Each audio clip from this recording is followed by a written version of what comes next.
My sister laughed at my child-free life, until my fiancé walked in with our daughter and proposed. She stood there speechless and humiliated. I never thought I'd be writing one of these stories, but here we are. This happened last weekend at my niece Emma's 5th birthday party, and I'm still processing everything that went down. Some background: I'm 28, and I've been dealing with my older sister Karen's, 32, passive-aggressive comments about my life choices for years. She got married at 22, had 3 kids by 26, and somehow decided that made her the authority on what constitutes a real adult life.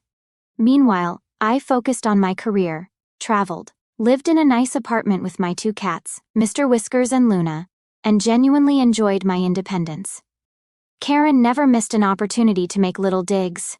Family dinners were peppered with comments like, "Must be nice having all that free time," or "I guess some people just aren't ready for real responsibility."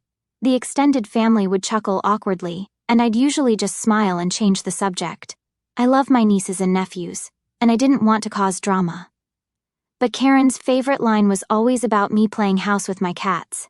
She'd use this whenever I talked about home improvements, cooking elaborate meals, or basically anything that suggested I had a fulfilling domestic life without a husband and kids. "Oh, still playing house with your cats?" became her go-to dismissal, usually delivered with that condescending smile that made my blood boil. The comments had gotten particularly brutal over the past year, when I'd renovated my kitchen, spending weeks researching the perfect backsplash and choosing appliances. Karen's response was, "Wow, such an elaborate setup just to heat up fancy feast." When I'd hosted Thanksgiving dinner for the first time, creating a beautiful tablescape and cooking for 12 people, she'd walked into my dining room and said, "This is gorgeous, Emma, but it's a shame it's just for practice. Maybe someday you'll get to do this for a real family." The worst part was how the rest of the family had started to go along with it. What began as Karen's individual cruelty had somehow become accepted family humor. My aunt would ask about my fur babies with a patronizing COO. My cousin would joke about my fancy cat palace whenever I mentioned any home improvement.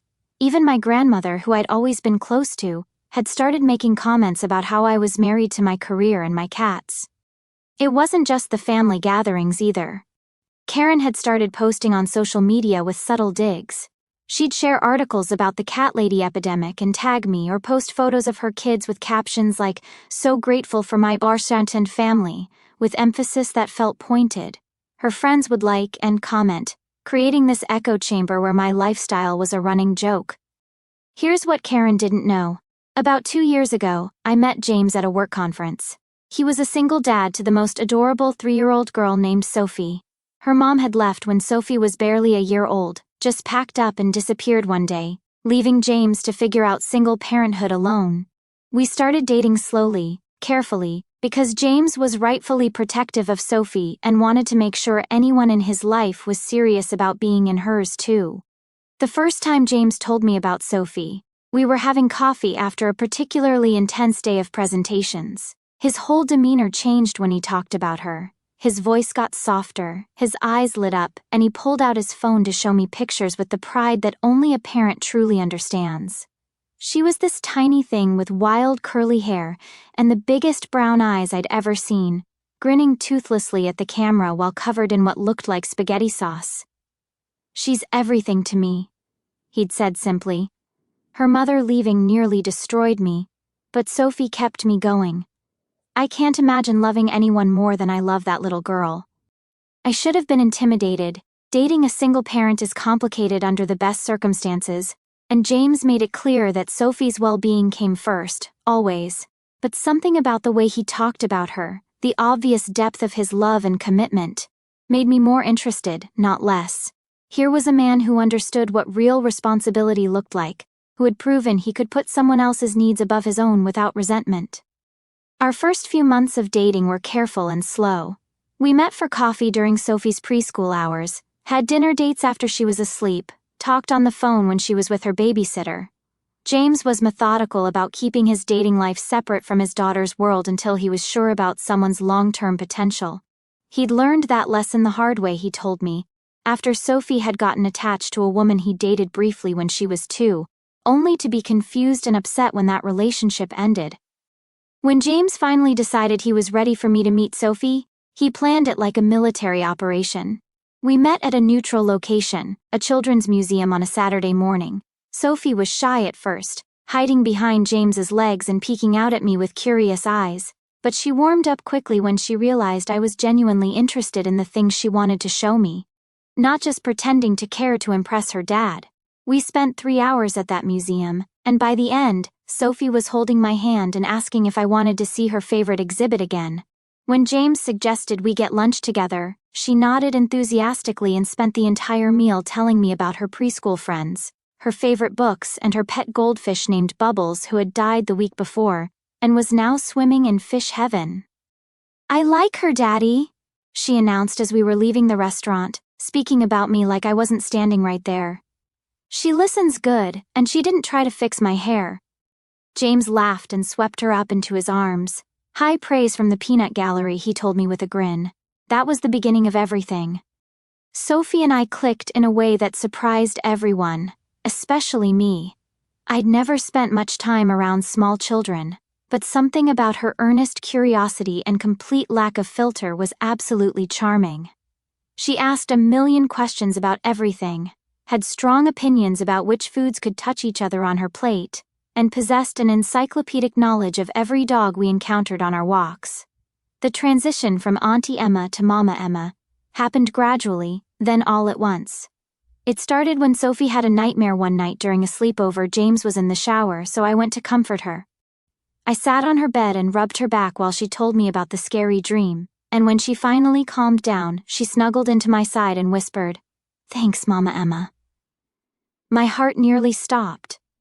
James found us like that 20 minutes later, Sophie fast asleep against my shoulder, me wide awake and emotional, staring at this little person who had just claimed me as family without any ceremony or official declaration. "Did she just?" James whispered. I nodded, not trusting my voice. He sat down on the bed beside us, reaching over to smooth Sophie's hair. "How do you feel about that?" "Terrified," I admitted, "and completely in love with both of you." That's when we started talking seriously about the future. James explained that Sophie's biological mother had relinquished all parental rights when she left. She'd signed papers and everything, wanting a completely clean break. If Sophie wanted me to adopt her legally, and if James and I got married, the process would be relatively straightforward.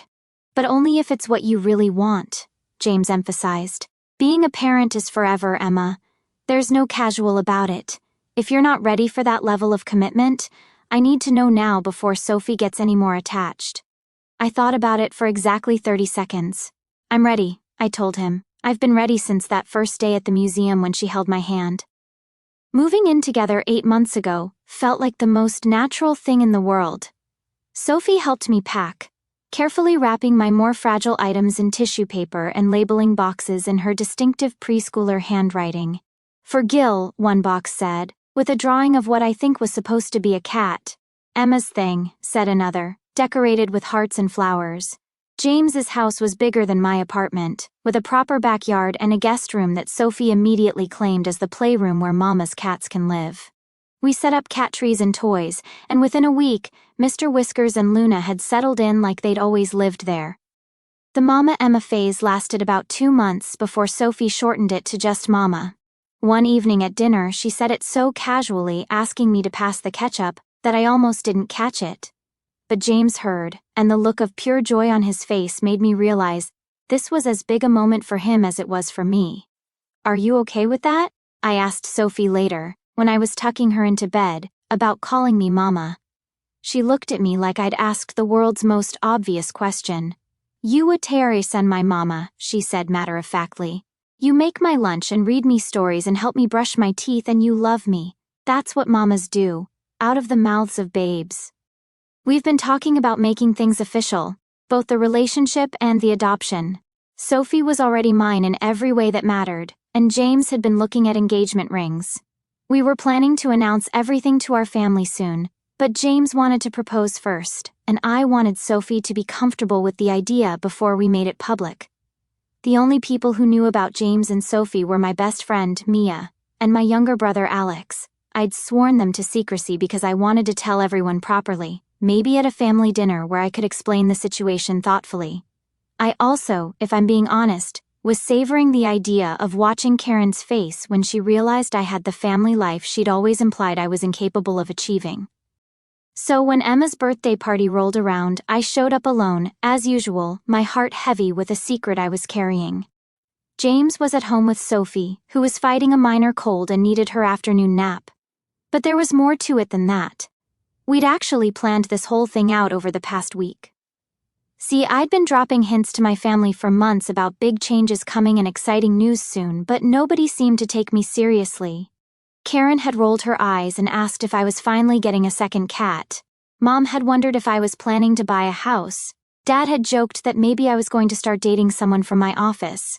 The truth was, James and I had been discussing how and when to introduce him and Sophie to my family, and we'd finally decided that Emma's birthday party might be the perfect opportunity. It was a family gathering, but casual enough that we could gauge reactions without the pressure of a formal dinner or holiday celebration. But we'd also decided to make it interesting. James suggested that maybe I should go alone first, see how the conversation naturally unfolded, and then he and Sophie could join later if Sophie was feeling up to it.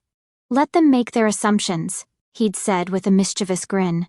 Then we'll show up and blow their minds. I'd agreed, partly because I thought it might be fun, but mostly because I was curious to see how my family would react when confronted with the reality versus their perception of my life. Would they be happy for me, surprised, apologetic for their years of commentary? What I hadn't anticipated was Karen going full nuclear at her daughter's birthday party. The party was at Karen's house. She'd gone all out with a princess theme, complete with a bounce house in the backyard and more pink decorations than a Barbie fever dream. Her house always made me slightly dizzy, every surface covered with kid-related paraphernalia, toys scattered across every room, the constant low-level chaos that comes with 3 children under 8 years old. I arrived with the dollhouse I'd carefully selected for Emma, along with a smaller gift bag containing accessories, tiny furniture sets, miniature dolls, even a little family of pets that reminded me of my own cats. I'd spent weeks researching the perfect dollhouse, reading reviews and comparing features, because I genuinely wanted to give Emma something special that would grow with her imagination. The extended family was all there. My parents, Karen's in-laws, various aunts, uncles, and cousins. About 20 people total, crowded into Karen's living room and spilling out into the kitchen. The noise level was typical for our family gatherings. Multiple conversations happening simultaneously, kids running around shrieking with excitement, adults trying to talk over the chaos. When Emma opened my gift, the room actually quieted for a moment. The dollhouse was beautiful, a Victorian-style 3-story house with intricate details, working lights, and enough rooms to fuel hours of imaginative play. Emma's gasp of delight was audible across the room. "Oh my gosh, Aunt Emma, this is so cool," she said, immediately starting to examine every detail, opening tiny doors and pointing out features to her younger siblings. "Look, there's even a little bathtub, and stairs that actually work." I felt genuinely pleased watching her reaction.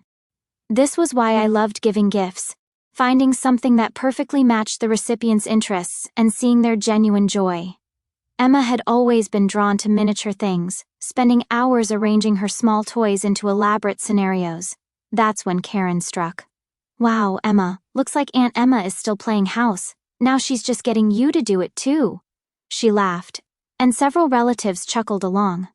I mean, at least, someone's getting some use out of Emma's domestic fantasies, right? I felt my cheeks burn, but I just smiled. I'm glad she likes it. But Karen wasn't done. Oh no, she was just getting warmed up. Maybe it was the wine, or maybe she was showing off for our cousins, but she decided to really go for it. "You know what I love about Emma?"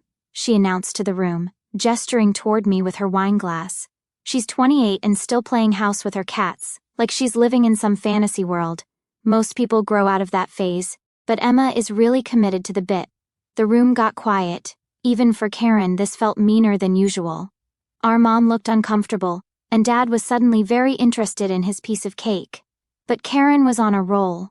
I mean, don't get me wrong, the cat lady lifestyle works for some people, very low maintenance, no real responsibility. Must be nice to have all that freedom too. What do you do again? Arrange your throw pillows and cook fancy meals for one? Several people laughed.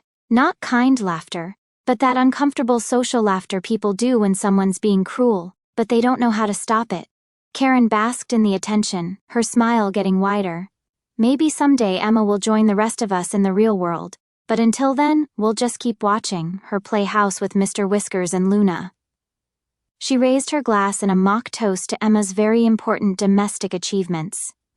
I sat there, feeling humiliated and angry but also oddly calm because I knew something Karen didn't. I checked my phone, 3:47 p.m. Sophie's nap usually ended around 4, and James had texted earlier asking if he should bring her by if she woke up feeling better. I told him maybe, depending on how the party was going. I texted him quickly, "If Sophie's up and feeling okay, you should come by, I think it's time."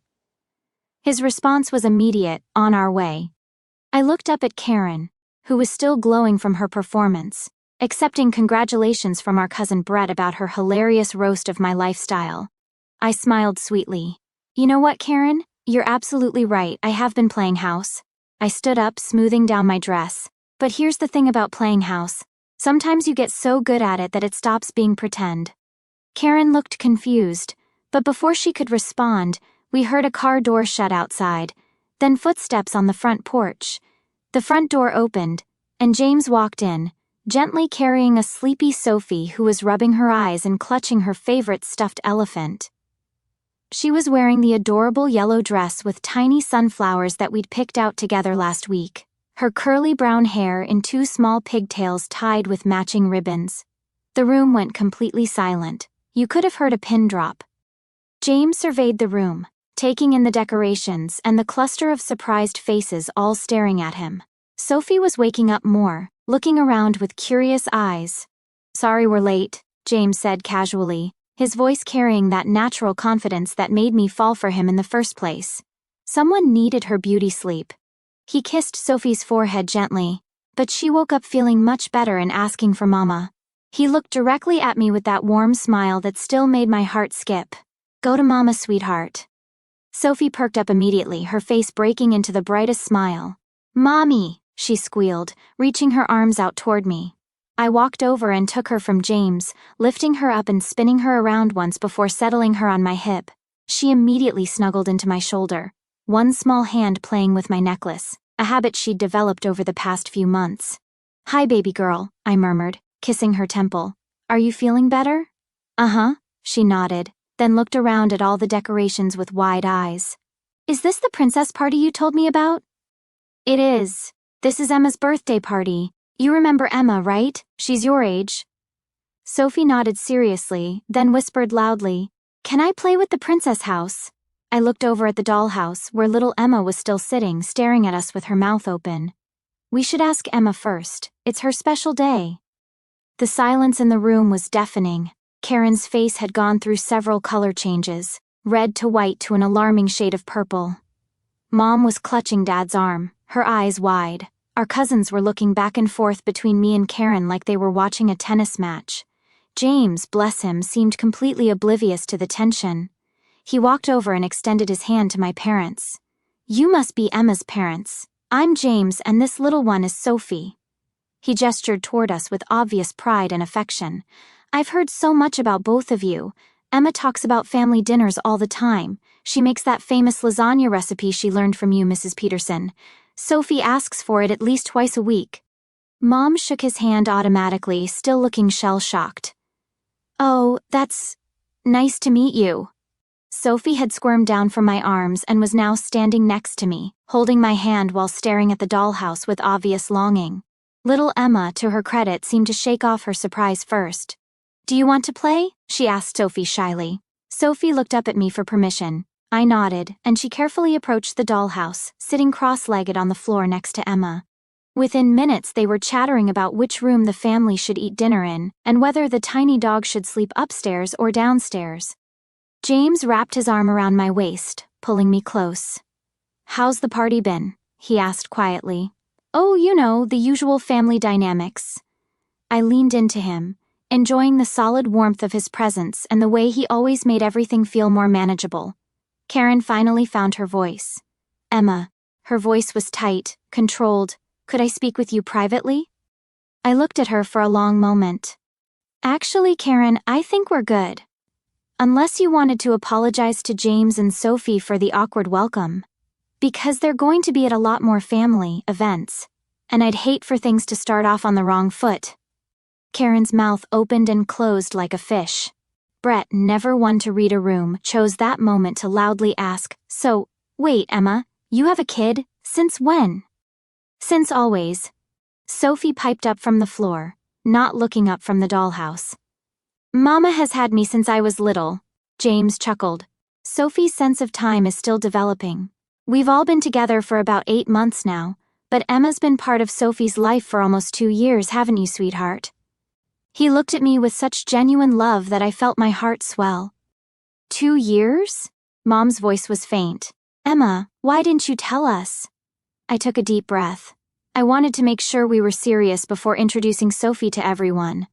James and I wanted her to feel secure in our relationship before involving extended family. We were planning to announce everything soon. Announce what, exactly? Karen's voice had a sharp edge. James grinned and pulled me closer. "Well, I was hoping to do this more privately, but..." He reached into his jacket pocket and pulled out a small velvet box. "Emma, I've been carrying this around for 2 weeks, waiting for the perfect moment, but I'm realizing the perfect moment is just whenever we're all together." My heart stopped. Sophie looked up from her play and gasped, "Daddy, is that the special ring?" "It is, Princess. Should I ask Mama the special question?" Sophie nodded enthusiastically and scrambled to her feet, running over to us. James dropped to one knee, right there in Karen's living room, surrounded by pink decorations and the smell of birthday cake. "Emma, you've made our little family complete in ways I never knew were possible. Sophie loves you like you've been her mama from day one. And I love you more than I ever thought I could love anyone. Will you marry us? Both of us?"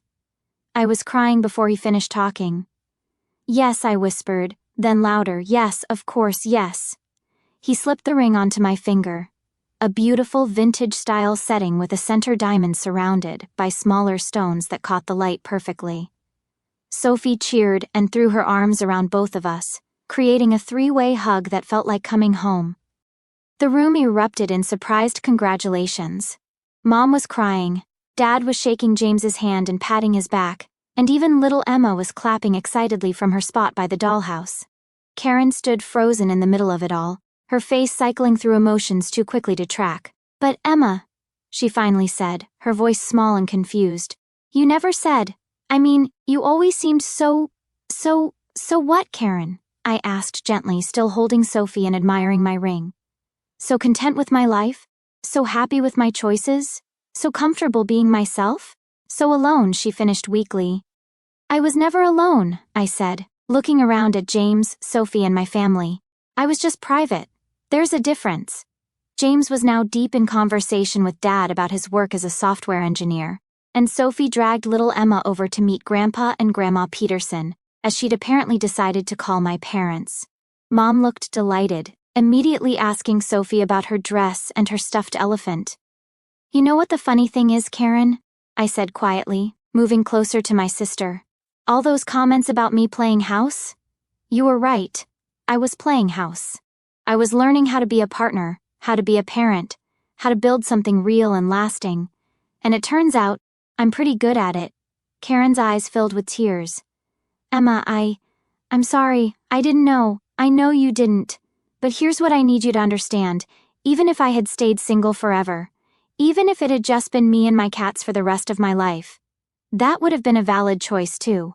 My worth isn't determined by whether I have a husband and kids." She nodded, wiping her eyes. "You're right. I think I've been jealous, honestly. You always seemed so confident, so sure of yourself. I got married so young, and sometimes I wonder what it would have been like to have that independence you had." "The grass is always greener," I said softly. "But Karen, you have a beautiful family. Your kids adore you, and you're a great mom. We just took different paths." She smiled tentatively. Can I start over with James and Sophie?"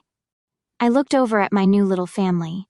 James was now sitting on the floor with both Sophie and Emma, helping them set up an elaborate dollhouse scenario involving a tea party with all the tiny furniture.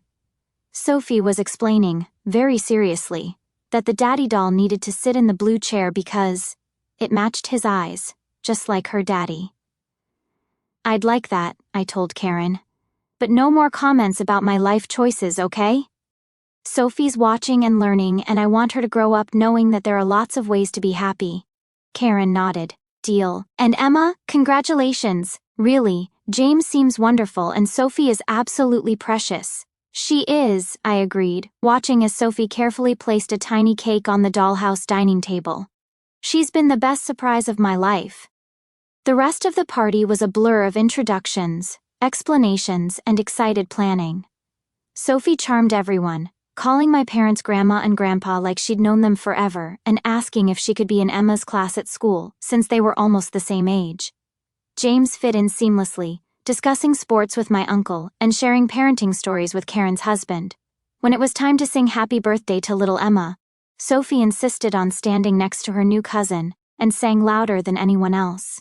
As we were getting ready to leave, she hugged Karen and said, "Thank you for the princess party. Mama said we might have a princess party for my birthday too, and you can come if you want." Karen looked at me over Sophie's head, her eyes bright with unshed tears. "I would love that, sweetheart." In the car on the way home, Sophie chatted excitedly about the party, her new cousins, and her extra grandparents. James reached over and squeezed my hand. "So," he said with a grin, "that went well." I laughed, spinning my new ring around my finger. Better than I could have imagined. "Mama," Sophie said from the back seat, "can we play house when we get home?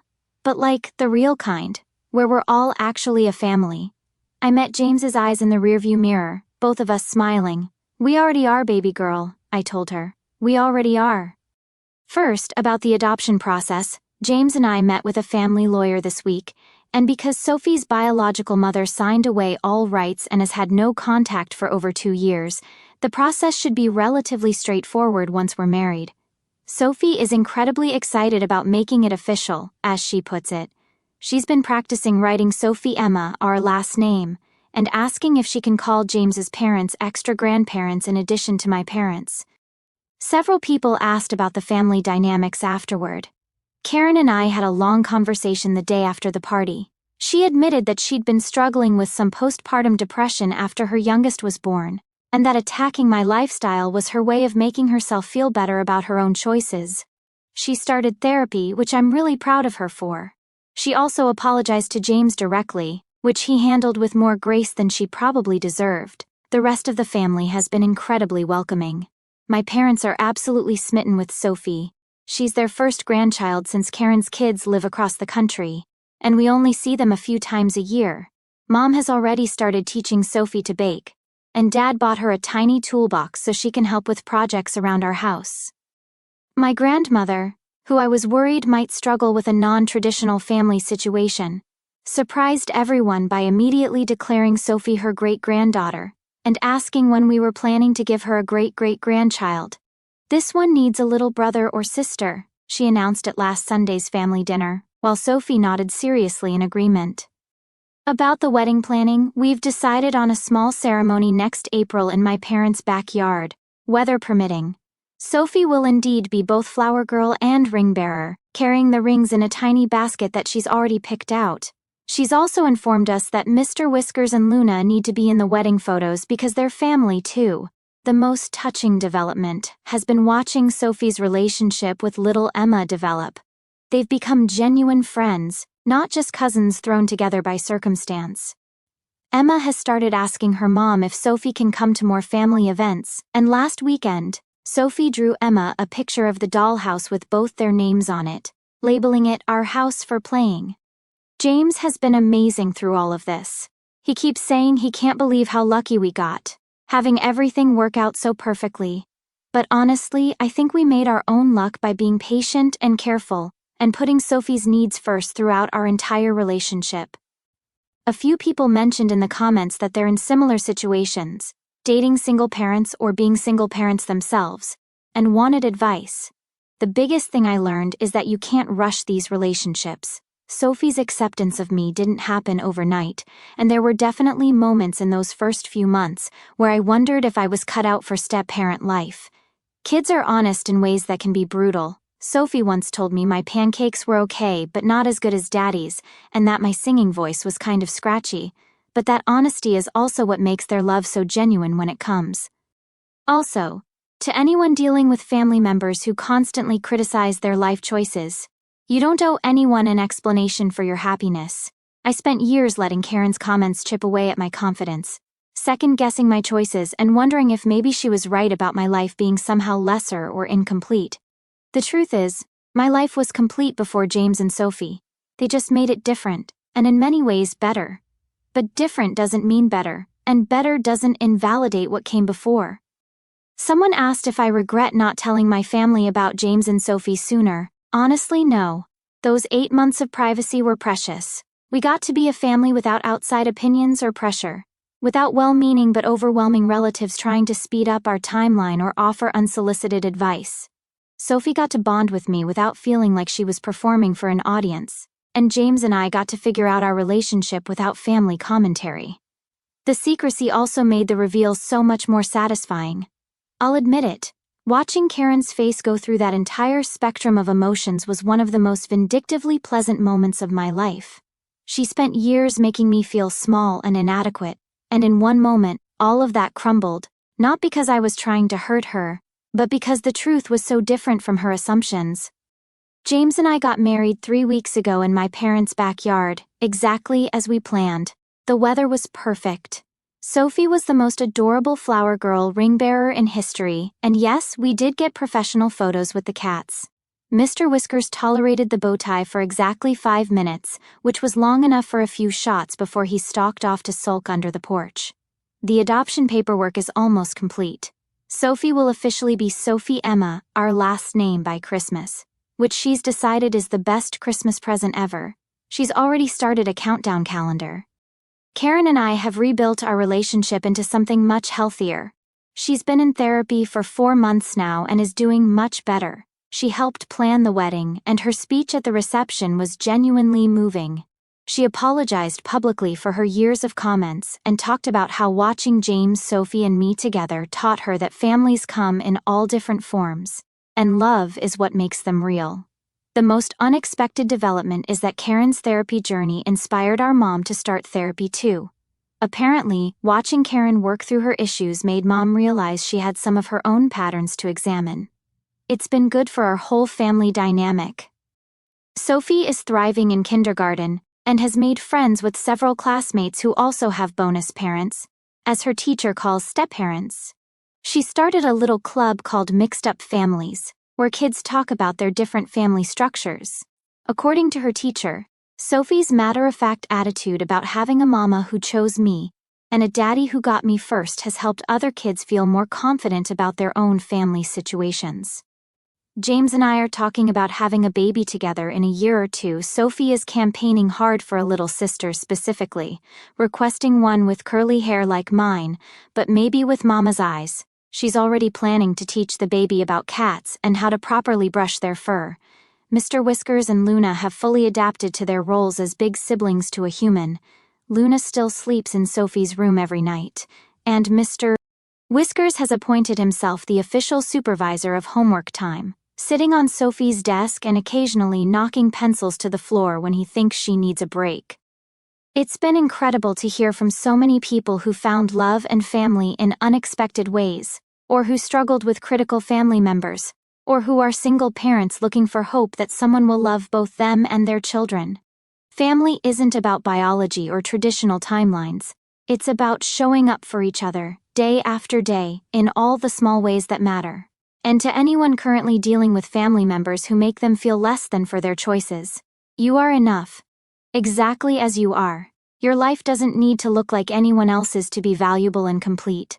Sometimes, the most satisfying revenge is simply living authentically and finding joy in your own path, regardless of what anyone else thinks about it. The cats and I were happy before James and Sophie joined our family. We're happy now too, just in a different, louder, more chaotic way. Both versions of my life were good. They were just different chapters of the same story. Thanks for following along on this journey. Now, if you'll excuse me, I have a 6-year-old who needs help building a blanket fort for her stuffed animals, and apparently, Mr. Whiskers has very strong opinions about the structural integrity of our pillow walls. Sister spent years mocking my single life, saying I was playing house with my cats. At my niece's birthday party, she made her cruelest comments yet in front of the whole family. Right then, my secret boyfriend arrived with my secret almost stepdaughter calling me mama. He proposed in front of everyone. Sister's mocking turned into shocked silence, and I got the family I've been quietly building while she thought I was just a sad cat lady. 6 months later, we're married.